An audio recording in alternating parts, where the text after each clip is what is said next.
విశాఖలో మరో మహిళ రోడ్డున పడింది. కట్టుకున్న భార్యను 4 ఏళ్ల బిడ్డను రైల్వే స్టేషన్లో అనాథలుగా వదిలేసి చల్లగా జారుకున్నాడు ఓ ప్రబుద్ధుడు. డబ్బు కోసం, లగ్జరీల కోసమే ఈ పని చేశాడని భార్య కన్నీరు మున్నీరుగా విలపిస్తోంది. ఆదుకుంటారని భావించి కొండంత ఆశతో భర్త ఇంటికి వెళ్తే అక్కడ కూడా ఆమెకు నిరాశ ఎదురైంది. ఇంటికి తాళం వేసి కోడల్ని, మనవరాల్ని నడి రోడ్డుపై నిలబెట్టింది.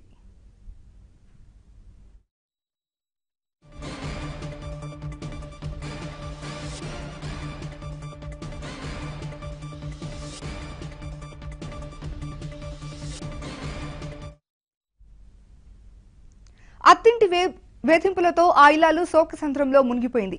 4 ఏళ్ల ఆడబిడ్డతో భర్త ఇంటి ముంగిటే నిరసనకు దిగింది. తనకు, తన బిడ్డకు న్యాయం చేయాలని దయనీయంగా వేడుకుంటోంది. ఏలూరు శాంతినగర్కు చెందిన జానకికి విశాఖకు చెందిన చింతపల్లి సందీప్తో 2008లో వివాహం జరిగింది. వివాహం సమయంలో 15 లక్షల నగదు, 30 కాసుల బంగారం ఇచ్చారు. అడిగిన ప్రతిసారి 1,00,000, 2 లక్షల చొప్పున ఇస్తూనే ఉన్నారు. సందీప్ రైల్వే ఎలక్ట్రికల్ విభాగంలో పనిచేసేవాడు. డబ్బు కోసం, వస్తువుల కోసం అనేక మార్లు జానకిని చిత్రహింసలకు గురిచేసినా ఆ విషయాన్ని తల్లిదండ్రులకు చెప్పలేదు. విధుల్లో అలసత్వం కారణంగా 7 ఏళ్ల కిందట సందీప్ సస్పెండ్ అయ్యాడు. అయితే సందీప్ మామ అధికారులతో మాట్లాడి 2018లో మళ్లీ విధుల్లో చేర్పించారు. ఛత్తీస్గఢ్ బచేలీలో విధుల్లో చేరాడు.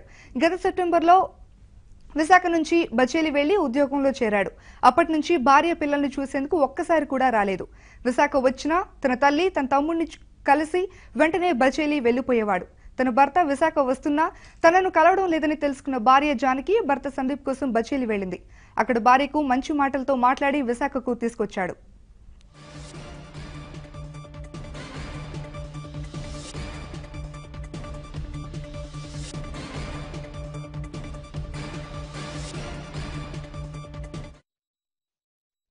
ఈ రోజు ఉదయం 5:30 గంటలకు రైలు దిగారు. స్టేషన్లో మంచి మాటలు మాట్లాడి రైల్వే స్టేషన్లోనే వారిని వదిలేసి వెనక్కి వెళ్ళిపోయాడు. టాయిలెట్ కు అని చెప్పి వెళ్లిన భర్త గంటైనా తిరిగి రాకపోవడంతో ఆందోళనలో ఆ ఇల్లాలు భర్త సందీప్ కు ఫోన్ చేసింది. నీకు నాకు ఏ సంబంధం లేదని చెప్పి భర్త సందీప్ ఫోన్ స్విచ్ ఆఫ్ చేశాడు. నిర్ఘాంతపోయిన జానకి 4 ఏళ్ల బిడ్డతో బీచ్ రోడ్ లో ఉన్న అత్తారింటికి వెళ్లింది. అక్కడ కూడా ఆమెకు నిరాశ ఎదురైంది. కోడలు, మనవరాలు ఇంట్లోకి రాకుండా అత్త లక్ష్మి ఇంటికి తాళం వేసింది.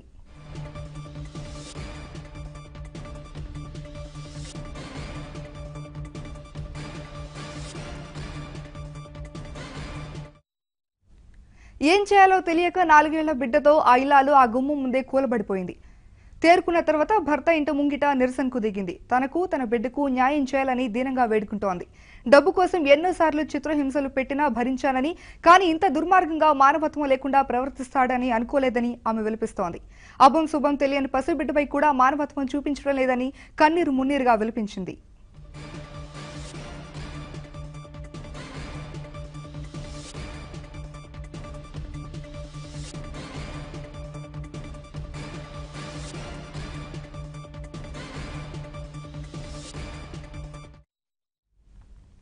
దీనిపై మరింత సమాచారాన్ని మా ప్రతినిధి సతీష్ చెప్తారు. సతీష్, చెప్పండి, జానకి పోరాటంపై మహిళా సంఘాలు ఏమైనా స్పందించాయా? భారతీయ ప్రస్తుతం మనతో విశాఖలో మహిళ అత్యంత ఉంది. మరోసారి అంటే మనం ఈ మధ్య కాలం చూస్తుంటే ఇవి ఎక్కువగా ఉన్నాయి. విశాఖ జిల్లాలో మన పాయకరపేట చూడొచ్చు.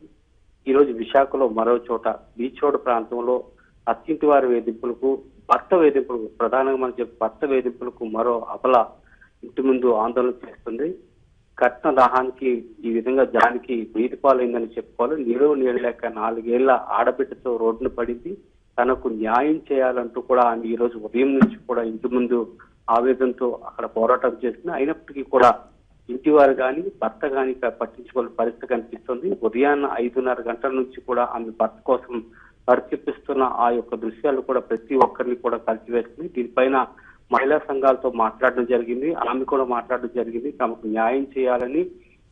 గతంలో కూడా ఇటువంటివి చాలా సార్లు తమకు ఎదురైనప్పటికీ కూడా ఏ విషయాన్ని కూడా ఇప్పటి వరకు కూడా ఇంత స్థాయిలో తీసుకెళ్లడం కానీ ఆయన పైన అసహనం వ్యక్తం చేయడం జరగలేదని, కానీ ఈసారి మాత్రం ఆయన మానవత్వానికి చాటు వేసిన ఈ పరిస్థితి మాత్రం చాలా దారుణంగా ఉంది. ఎన్నిసార్లు చెప్పినా కూడా తన ప్రవర్తనలో ఎటువంటి మార్పు లేదని చెప్పి ఆవేదన వ్యక్తం చేసింది. ఉదయం 5:30 గంటలకు విశాఖ రైల్వే స్టేషన్ లో దింపిన తర్వాత మాయమాటలు చెప్పి అక్కడి నుంచి ఆయన తప్పించుకున్న తర్వాత ఇప్పటి వరకు కూడా తన జాడ తెలియలేదని చెప్తుంది. ఫోన్ ఎన్నిసార్లు చేసినా కూడా స్విచ్ ఆఫ్ వస్తుందని, కేవలం తను వదిలించుకోవడానికి ఈ విధమైన ఎత్తుగడ వేశాడనేది మాత్రం ఆమె స్పష్టంగా చెప్తుంది. అత్తవారు కూడా తమను ఇంట్లోకి రావడానికి కూడా ఎటువంటి సుముఖంగా లేదని, ఆమె అక్కడి నుంచి వదిలించుకోవాలని మాత్రం చూస్తున్నారని ఆమె ఆవేదన వ్యక్తం చేస్తూ మీడియాకు చెప్పడం జరిగింది. ఉదయం నుంచి ఆమె అత్తకి తన యొక్క బాధను చెప్పుకోవాలన్నా కూడా వినే పరిస్థితి కూడా లేదని చెప్తుంది. చుట్టుపక్కల వారు ఉన్నా కూడా ఆమెకు సహాయంగా వచ్చిన దాఖలాలు కూడా అక్కడ కనిపించట్లేదు. అయితే పోలీసులు మాత్రం ఈ పూర్తి విషయం పైన మీడియాలో వచ్చిన కథనాల పైన స్పష్టమైన నివేదిక తీసుకున్నారు. ఆమె నుంచి ఫిర్యాదు కూడా సేకరించడం జరిగింది. భర్త ఎక్కడున్నా కూడా ఆమెను అక్కడి నుంచి తెచ్చి మాట్లాడిన తర్వాత కూడా మాట్లాడతామని పోలీసులు చెప్పడం జరిగింది. అయినప్పటికీ కూడా ఆ మాత్రం అత్త ఇంటి ముందే చిన్న పిల్లని పట్టుకుని మాత్రం ఆవేదన అక్కడ ఒక పోరాటం చేస్తుంది. తమకు న్యాయం జరగాలి, ఆ 4 ఏళ్ల పిల్లకు కూడా ఆ తండ్రి తాలూకా బాధను కూడా తెలియాలి, అసలు ఎలాంటి వాడు ఏంటి అనేది కూడా ఆమె అక్క చెప్తుంది. కేవలం ఇది మొదటిసారి కాదు, గతంలో కూడా ఉద్యోగం పోయినప్పుడు కూడా తన నాన్నగారికి చెప్పి డబ్బులు వేయించి మరలా ఉద్యోగం వచ్చినట్టు చేయించిన తర్వాత కూడా ఆ మాత్రం ఆయన ప్రవర్తనలో ఎటువంటి మార్పు రాలేదండి. కేవలం పేకాటలాడడం, మద్యం బానిస అవడం, ఇలాంటి చెడు అలవాట్లకు ఆ ఫ్రెండ్స్ తో తిరగడం, ఇలా చెడు అలవాట్లకు బానిస అవ్వడం, ఉద్యోగం నుంచి కూడా తప్పించేస్తే రైల్వేలో ఒక గౌరవప్రదమైన ఉద్యోగం చేస్తూ ఒక కుటుంబాన్ని చాలా గౌరవంగా నడపాల్సిన దీంట్లో ఆయన మాత్రం వీటన్నిటిని పక్కన పెట్టి అసలు కుటుంబానికి దూరంగా ఉంటూ ఒక విధంగా చెప్పాలంటే ఆయన తన స్థాయిని మరిచి కూడా చాలా దిగు స్థాయిలో ఉన్నట్టు కూడా చేస్తున్నాడు, తన పరువు తీస్తున్నాడని చెప్పి భార్య తను పలుసార్లు ఆవేదన కూడా వ్యక్తం చేసింది అని చెప్తుంది. కానీ ఏ విషయాన్ని కూడా పెద్దగా పట్టించుకోవాల్సిన పరిస్థితి అయితే లేదు అన్నట్లుగా ప్రవర్తించేవాడు. ఎప్పుడు కూడా ఇంట్లో విషయాలు కూడా పట్టించుకోకుండా ఎక్కువ బయటనే ఉండేవాడు. కేవలం విశాఖ వస్తున్నప్పుడు కూడా తను కలవకుండా వెళ్ళిపోయిన సందర్భాలు కూడా అనేకం ఉన్నాయి. దీనిపైన అత్తవారికి చెప్పినా కూడా వినే పరిస్థితి అయితే దాఖలాలు కూడా లేవు. అందుకని ఈమె బచ్చీలు వెళ్ళి అక్కడి నుంచి మాయమాటలు చెప్పి ఆమె విశాఖ వచ్చి నీతో కలిసి ఉంటానని చెప్పి ఇక్కడ తీసుకురావడం జరిగింది.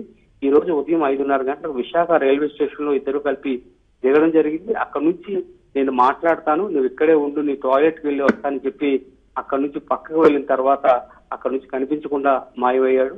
అయితే జానకి మాత్రం అతని కోసం అలా చూస్తూ అక్కడ అలా ఉండిపోవడం జరిగింది. ఎంతసేపటికి రాకపోవడంతో ఆమె విధంగా సమస్యలు పడిపోయే పరిస్థితి కనిపించింది. అక్కడ చుట్టుపక్కల వారు వచ్చిన తర్వాత ఆ మొబైల్ ఫోన్ తీసుకొని ఫోన్ చేస్తే ఇక్కడ రాను, ఇక్కడ నేను పని లేదంటూ కూడా ఆయన వెళ్ళిపోవడం జరిగింది. ఆ తర్వాత ఫోన్ చేసినప్పుడు పలుసార్లు చేసినప్పుడు కూడా స్విచ్ ఆఫ్ రావడం జరిగింది. కానీ ఆమెకి ఏం చేయాలో అక్కడ ఉన్న పరిస్థితిలో ఆ 4 ఏళ్ల చిన్నాన్ని పట్టుకుని ఏం చేయాలో అనేది ఆమెకు పాల్పోలేదు. వెంటనే అక్కడ సమీపంలో అంటే సుమారు మనకు 3 కిలోమీటర్ల దూరం ఉన్న బీచ్ రోడ్ లో తన అత్తవారింటికి వచ్చి ఈ విషయాన్ని చెప్పడానికి ప్రయత్నించింది. కానీ ఆమె చెప్పినా కూడా వినేందుకు కూడా అక్కడ ఎవరు కూడా ముందుకు వచ్చే పరిస్థితి కనిపించలేదు. ఆ ఇంట్లో కూడా ఎవరు ఉంటున్నారు ఏంటి అనేది కూడా ఆమె లోపల రానివ్వకుండా బయట నుంచి మాట్లాడారు. కానీ అక్కడ అసలు వాళ్ళ అత్త ఉంటున్నారు, వాళ్ళ అత్తతో పాటు ఎవరు ఉంటున్నారు అనే విషయం కూడా స్పష్టంగా చెప్పలేని పరిస్థితి. కానీ ఆమెకి న్యాయం చేస్తాం లేదా మా అబ్బాయితో మాట్లాడతామని అత్త నుంచి హామీ కానీ కేవలం ఇంట్లోకి వచ్చిన తర్వాత పిల్లల్ని కూడా లోపలికి తీసుకెళ్లి మాట్లాడే పరిస్థితి కనిపించకపోవడం. ఆ చుట్టుపక్కల వాళ్ళు కూడా అంటే అపార్ట్మెంట్ లో మనం చూడొచ్చు, అపార్ట్మెంట్ కల్చర్ ఎట్లా అయింది అంటే ఒక పక్కన ఒక విషయం జరిగితే పక్క ఫ్లాట్ లో ఉన్నవారు కూడా తెలిసినప్పుడు కూడా వెళ్ళలేని పరిస్థితి కనిపిస్తుంది. అక్కడ ఎవరు కూడా మాట్లాడలేని పరిస్థితి కనిపిస్తుంది. ఎవరి బాధ వాళ్ళు పడాలి అన్నట్లు అక్కడ ఆ పక్క ఫ్లాట్ లో ఉన్న ఒక బాధను కూడా ఎవరు పడింది. కానీ ఆమె మాత్రం తన భర్త రావాలి, నాకు న్యాయం జరగాలి, పెళ్లి చేసుకున్నందుకు ఆయన ఇక్కడికి వచ్చిన నాతో పాటు ఉండాలి అనేది మాత్రం ఆవిడ ఒక బలంగా చెప్తుంది. నేను ఆయన వచ్చినంత వరకు ఇక్కడి నుంచి వెళ్లే పరిస్థితి లేదు. కాబట్టి పోలీసులకు కూడా ఆమె ఫిర్యాదులు కూడా క్లియర్ గా చెప్పడం జరిగింది. కేవలం చెడు వ్యసనాల వల్ల ఆయన ఇట్లా తయారయ్యాడు, ఆయన మాత్రం వస్తేనే నేను ఇక్కడ నుంచి కదులుతాను, లేనిదే నా ప్రాణం పోయినా పర్వాలేదు, నేను ఇక్కడే ఉంటానని మాత్రం ఆమె ఘంటాబద్ధంగా చెప్పడం జరిగింది. భారతి, మరి ఇంతకు ముందు ఎప్పుడైనా అత్తింటి ఆగడాలను పోలీసుల దృష్టికి బాధితురాలు ఏమైనా తీసుకెళ్లిందా? ఇది వరకు ఆమె ఎప్పుడు మాట్లాడినా కూడా మీ తిరిగి వైజాగ్ వస్తాను, మాట్లాడతాను, అలా పలు దఫాలుగా వాయిదా వేసే పరిస్థితులు అయితే కనిపించాయి. కానీ ఈసారి మాత్రం మనం చూడొచ్చు, ఆ బచ్చేలి వెళ్ళి ఆయన ఇక్కడ వైజాగ్ తీసుకొచ్చే పరిస్థితి కనిపించిందంటే ఆమె ఇప్పటి వరకు కూడా చాలా సహనంగా ఓర్పుతో ఉందని చెప్పుకోవాలి. ఏదైనా సమస్యలు వచ్చినప్పటికీ కూడా కేవలం పెద్దల సమక్షంలో లేదా వాళ్ళ అమ్మా నాన్న సమక్షంలో సమస్యలను పరిష్కరించేవారు. గతంలో కూడా అంటే ఎప్పటికప్పుడు కూడా తన అల్లుల్ని ఒక విధంగా తమ లైన్ లోకి తీసుకొచ్చేందుకు కూడా ఎప్పటికప్పుడు ఆయనకు డబ్బులు ఇవ్వడం, 1,00,000, 2 లక్షలు అట్లా లక్షల్లోనే ఆ యొక్క డబ్బులు తీసుకొని వాటిని ఏం చేస్తున్నాడో కూడా అడగలేని పరిస్థితి వీళ్లకు.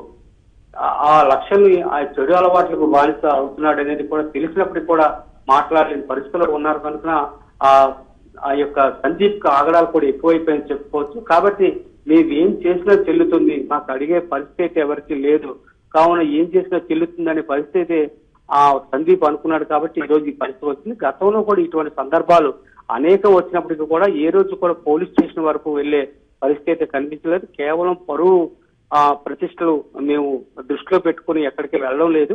కేవలం ఇప్పుడు మాత్రం ఆ బచ్చేలి వెళ్లి అక్కడి నుంచి చాలా దూర ప్రయాసమైనా కూడా అక్కడి నుంచి వచ్చిన తర్వాత కూడా ఒక విధమైన మోసపూరితమైన ఇక్కడి నుంచి వెళ్ళిపోవడం అనేది మాత్రం తట్టుకోలేకపోతున్నాను, నేను చాలా ఆవేదనకు గురవుతున్నానని చెప్పి ఆమె మాట్లాడిన తీరు మాత్రం చాలా బాధాకరంగా అనిపించింది. మీడియాతో కానీ ఆవిడ పక్కింటి వద్ద ఎవరితో మాట్లాడినా భర్త మాత్రం ఇన్నాళ్ళు తమను చిత్రహింసలు చేసినా కూడా నేను చాలా ఓపికతో నేను అనుభవించాను. కానీ ఈ రోజు మాత్రం ఆయన ఇక్కడ వరకు వచ్చిన తర్వాత పక్కకు వెళ్తానని చెప్పి వెళ్ళిపోయి మోసం చేసే గుణం మాత్రం నాకు నచ్చలేదు. కాబట్టి నేను ఎలా లేదన్నా కూడా ఆయన నాకు కావాలి, ఆయన తెచ్చి నాకు న్యాయం చేయాలంటూ కూడా ఆమె భీష్మించి కూర్చుంది. అదేవిధంగా పోలీసులు కూడా కేసు నమోదు చేసి భర్తను ఎక్కడున్నా కూడా ఈ దగ్గరకు తీసుకొస్తామని చెప్పడం జరిగింది.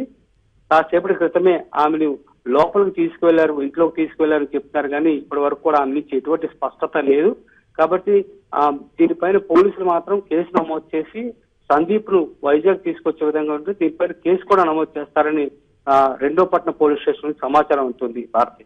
Right, thank you Satish. ఆయన గారి పేరు సందీప్. బచేలి నుంచి మేము వచ్చాం. బచేలి వెళ్తే అక్కడ ఆయన అన్నారు, నేను మీరు ఏమని చెప్పుకోవాలి, ఇలా చెప్పపెట్టకుండా వచ్చేసారు ఎందుకు అని మా నాన్నగారి మీద నా మీద కోపపడ్డారండి. ఆయన అక్కడ ఎంప్లాయీ బచేలీలో సెప్టెంబర్లో జాయిన్ అయ్యారు. సెప్టెంబర్ 20న ఇక్కడ వైజాగ్ నుంచి వెళ్ళారు, జాబ్ చేస్తున్నారు. జాబ్ నాన్నగారే మళ్ళీ ట్రై చేసి ఇప్పించారండి. అయితే అలా అని మళ్ళీ తత్కాలకి అప్పటికప్పుడు 3:30కి బుక్ చేసేసారు రివర్స్ ట్రైన్. ఆయనే బుక్ చేసేసారు. వచ్చామండి. మార్నింగ్ ట్రైన్ దిగాము. దిగినాక మా నాన్న ఆయనేమో నేను వేరే వాళ్ళకి తాళం ఇవ్వాలి, మీరు అవుట్ గేట్ దగ్గర ఉండండి దిగి అని చెప్పారు. మా నాన్నగారు నేను పాప వచ్చి అక్కడ అరగంట సేపు కూర్చున్నామండి. అంటే ఆయన వస్తారు కదా అని కూర్చున్నాక నాన్నగారు ఫోన్ చేశారు, బాబు ఇలాగా అరగంట అయింది కదా వస్తున్నారా అని చెప్పి, మీతో పాటు మీ కూతుర్ని తీసుకెళ్ళండి, నాకు టైం పడుతుంది, నాకు సంబంధం లేదు అని అన్నారు. ఇంకా సరే అని నాన్నగారేమో మీ అత్తగారి ఇల్లు ఉంది కదా అత్తగారింటికి వెళ్ళమ్మా, మరి ఆయన ఎప్పుడొచ్చినా ఇక్కడే ఉంటున్నారండి. ఉద్యోగం జాయిన్ అయినప్పటి నుంచి నా దగ్గరికి ఒకసారి వచ్చారు, అది వచ్చి గొడవ పెట్టుకుని వెళ్ళిపోయారండి. పాపకి ఏం తీసుకురాకుండా నాకు సంబంధం లేదు, మీరు ఏం పెక్కుంటారో ఏం చేసుకుంటారో చేసుకోండి, అన్నిటికి తెగించేసి ఉన్నాను. ఉద్యోగానికి అక్కడ బచేలి వెళ్ళినప్పుడు అన్నారండి, మీరు ఎందుకు వచ్చారని. నేను డిక్లరేషన్ అయి పెట్టలేదు కదండి, పాపని యూకేజీ జాయిన్ చేసుకుందాం, మిమ్మల్ని వస్తున్నాను నాన్న అని అడుగుతుంది, ఎల్కేజీ అయిపోయింది, ఆ ప్రొసీజర్ ఉంటుంది కదా అని ఆ ఏం పేపర్స్ తీసుకురావాలి ఏంటో నేను పంపించడం. ఇక్కడ వైజాగ్లో ఉన్నారండి, వదిలేసి వెళ్ళారు. వచ్చినప్పుడల్లా ఇక్కడ అమ్మాళ్ళ ఇంటికి వస్తున్నారు. అత్తగారింటికి నేను ఉదయం వచ్చానండి. వాళ్ళు తలుపుకి తాళం వేసుకుని లోనే కూర్చున్నారు. ఆవిడ అసలు లోన్ నుంచి బయటికి రాలేదు. ఆ మావయ్య గారు వచ్చేసి ఇక్కడికి ఎందుకు వచ్చావు, మీ అమ్మాళ్ళ ఇంటికి వెళ్ళు, లేకపోతే మీ ఇల్లు ఉంది కదా అక్కడికి వెళ్ళు